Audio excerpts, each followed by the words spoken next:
नमस्कार. आज आपण बघणार आहोत पारंपरिक सिकेपी पद्धती, सरळ, साधी, सोपी आमसुलाची चटणी. सिकेपी लोकांकडे तेराव्याला, श्राद्धाला ही आमसुलाची चटणी लागतेच. त्यामुळे अगदी साधी, सोपी अशी मी तुम्हाला आमसुलाची चटणी दाखवते. तर चला बघूया आमसुलाची चटणी.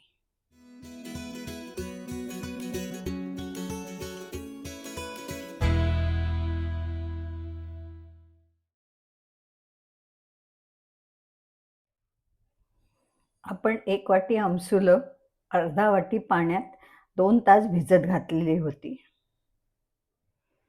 पाव बाउल पिठी साखर, आपल्या आवडीनुसार गोड कमी जास्त आपण करू शकता. अर्धा चमचा तिखट, अर्धा चमचा जिरे पावडर, चवीनुसार मीठ.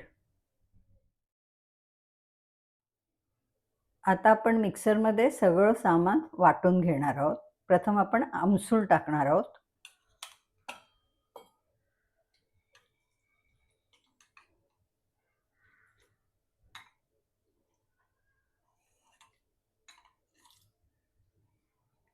पाणी जसं लागेल तसं आपण नंतर टाकणार आहोत.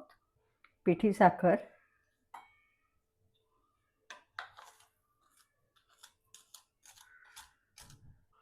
तिखट,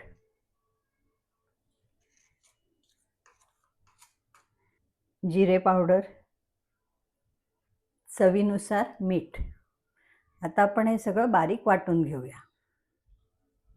अशा प्रकारे आपली आमसुलाची चटणी झालेली आहे. ती आपण आता बाउलमध्ये काढून घेऊया.